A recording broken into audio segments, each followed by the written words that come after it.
Fern po siya, pero ano po ba ang pangalan niya? Napakaganda po. Walang maganda sa pangalan niya. Mga family and confer. Family po ng Fern. Nagbibinta po kayo, ma'am, ng halaman. Minsan. So, nagtitinda rin po kayo ng ukay-ukay, ma'am.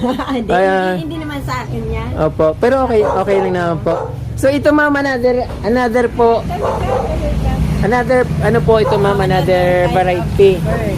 Ferns din po, Fern. Ilang taon na po kayo, ma'am? 60 na ako. 60 na. Parang hindi halata dahil po ba sa halaman, ma'am? Yeah.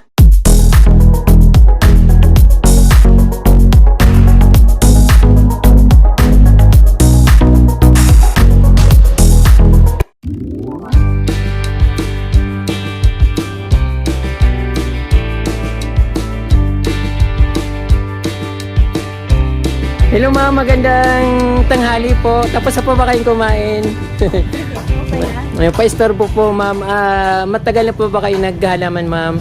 Ay, dati na. Dati na po. Mother ko kaito. Talagang gabos kaming family. Opo, so Mahilig sa ano. minana niyo po yung garden niya. So, ano pong pangalan niyo, ma'am? Del na lang. Del. Colliao. Ate Del Holyaw. Opo. So, ilang taon na po kayo, ma'am? 60 na ako. 60 na. Parang hindi halata dahil po ba sa halaman, ma'am? Yeah. Ayun. Stress free. Opo. Ayun po ang ano yung palagi kong na tatanong, bakit hindi tumatanda yung mga nag-aalaga ng mga halaman. So, ayun po. Anong lugar po nga ito, ma'am? Taluhon. Taluhongon, Tigawon, Camarinesor. So, alam niyo, ma'am, madalas po akong dumadaan dito. Kasi garden vlogger ako, nakikita ko ito. Kaya lang, siyempre, minsan inaabot ako ng kaba. Sabi ko, baka masungit yung mayari, baka Taga saan ka? Lagunoy po. Lagunoy. Opo. So, ma'am, may nakikita akong magandang dito, mga halaman. Oo. Sige lang. Ano po ba yung plant ito, ma'am? Ayan, fern yan. Fern po siya, pero ano po ba ang pangalan niya? Napakaganda po. Walang maganda sa pangalan niya. Mga family and confer. Family po ng Fern. Nagbibinta po kayo, ma'am, ng halaman. Minsan. Ano pong klaseng mga binibinta niyo? Mahal ba yung mga supang-supang naman? Opo. Yun ang binibinta ko. Opo. Dapat kasi ang ganda po ng niyo, nung location nyo, hindi nyo na kailangan magtawag, kasi dadaan dito, kitang-kita na kagad yung halaman. So, ito yung garden dito ni Ma'am Julia. Ma'am Del. Ma'am Del. So, nagtitinda rin po kayo ng ukay-ukay, ma'am. Hindi naman sa akin yan. Opo. Pero okay lang naman po.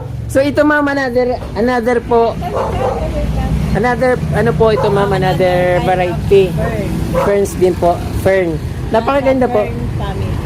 Saan po kayo nakabili niyan? Ano yan? Dati na yan na halaman ng mother ko. Opo. Yan, parang mga antique na. Rare po ito, mami. Dami ko nang napuntahan pero hindi po nakakitang. Pero parang minsan may nakikita akong tumutubo na ganito. Pero hindi naman. Iba po ito. Kasi ang ganda ng niya. Sobrang ganda niya ang pagkadahon niya. Then, ayun mga aglonema. Diba? Ayan, ito. Ano yun? Aglonema tapos. Opo. Prayer plant. Yan. Opo. Pwede po bang tumuloy, ma'am? So, ipakita natin yung So, pati yung upuan nyo, ma'am, napakaganda, parang very malamig. Ayan. Ang... Kasi inaano niya ng aso. Nilalagyan. higaan lang po niya ng aso. Opo. Napakaganda ng garden dito ni ma'am. Along the highway lang po siya dito sa Taluhongon, Tigawon, Camarinesor. Mayroon siya mga kalatia, rose, dote, iba't ibang black velvet, aglonema, tapos peacock, kalatia, ayun aglonema rin. Ayan. So dito sa ni ma'am, sa balkonahe po ang tawag nito ng balkonahe. Dito sa balkonahe ni ma'am mayroon din siyang maliit na fountain. Kasi inalis ko pa. Ayun. Opo. Napakaganda ng dito ni Ma'am Garden. Kaya ako nang pumunta dito from madalas kong napaparaan dito, nakikita ko yung malilim, may malaking puno kasi sa napakalamig tingnan. Sabi ko ang ganda-ganda naman ng garden dito ni Ma'am. Ayan. Mga dati nang nalaman yan. Diba? Opo. Nabili ko din. Alin po ma'am yung mga ibinibenta mong halaman, yung mga supang lang? Pag may extra supang, ayan, binibinta nyo rin po. So gusto ko sana yung fern. Nagbibinta po kayo ma'am yung fern. Ay, meron Ferns. na po yan na ano.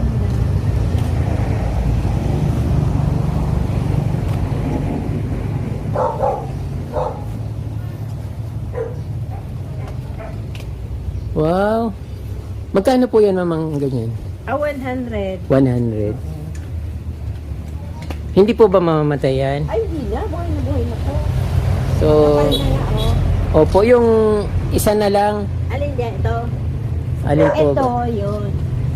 Yan naman isa. Ito. Opo, mas maganda po ba na pinaparawan yan lang? Okay lang po yun. Hindi.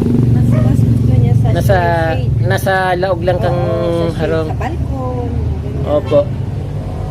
So, magkaiba po siya, no? Oo, okay. So, ayan, pareho pong 100. So, ayan, bilhin ko na lang po para kumita po kayo sa titinda dito.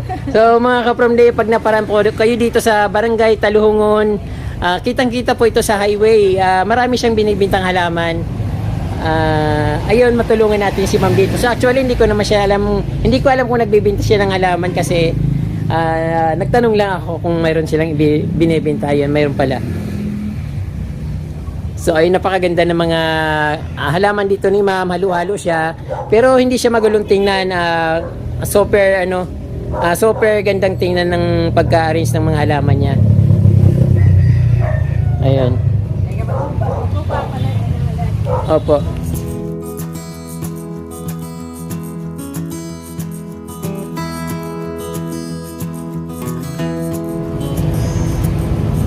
So, ayun ka-formdi, dito yung pinakaharap ng bahay niya. Hindi ko napapakita yung loob pero maganda naman yung loob ng bahay ni ma'am.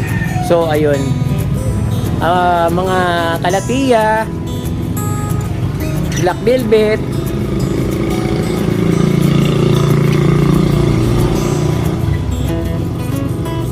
ephesia, meron din siyang anong tawag dito, caladium. Yung parang hindi ko kasi kabisado masyadong mga pangalan ng caladium. Ayan. Ang dami palang halaman dito. Meron din siyang mga begonia.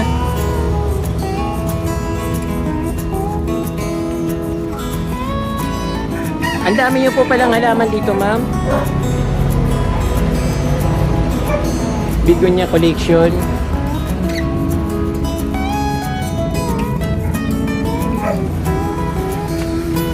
Tropical na tropical yung garden niya dito. Napakagandang pagmasdan.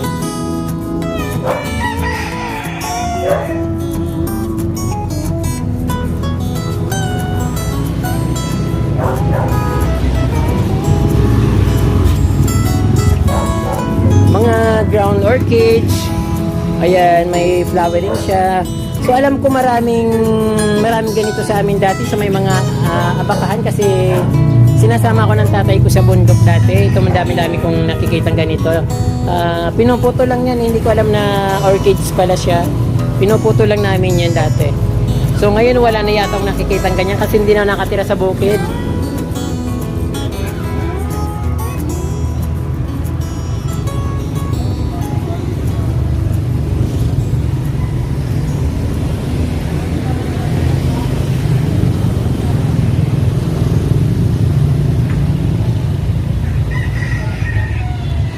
Ang gandang tingnan ng garden dito ni Ma'am Del.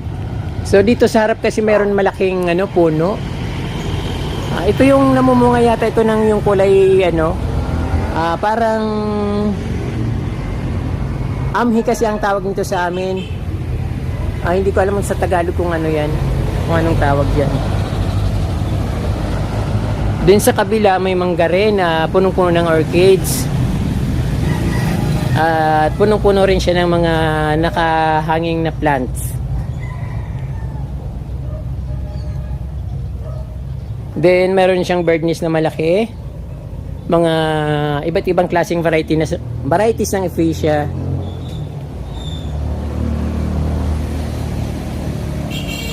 Wandering Dew.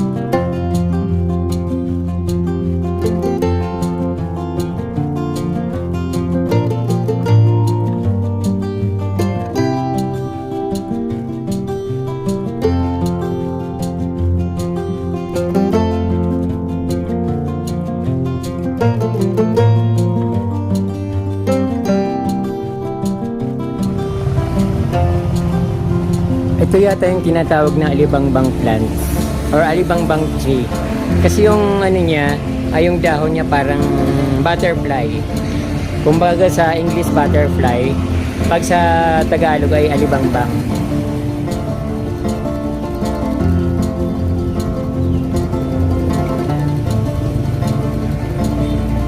Meron din silang mga rubber tree, bonsai na coconut. Ayan, coconut bonsai.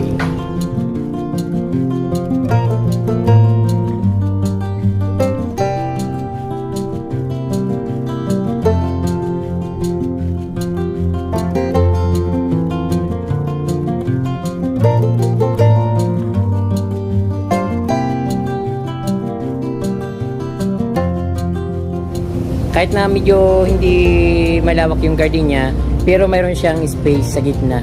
Yung mga halaman ay naka-arrange sa gilid.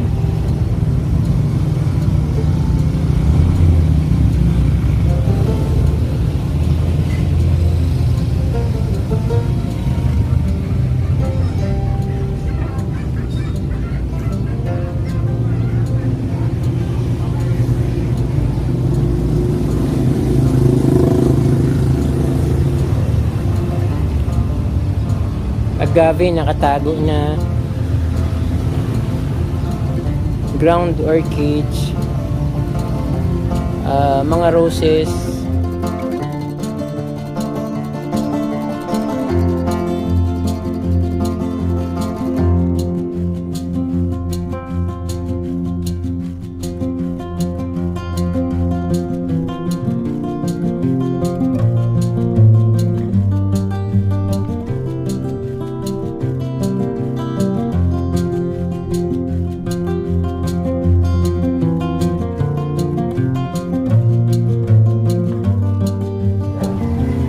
along the highway lang ito.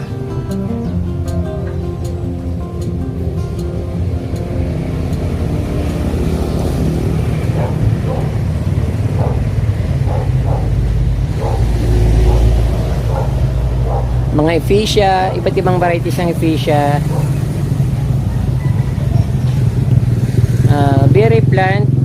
Hindi ko alam kung berry talaga pangalan nito kasi para siyang berry.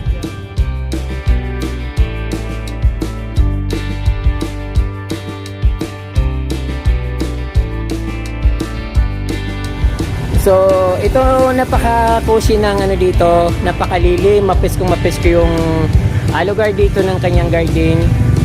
At ayun.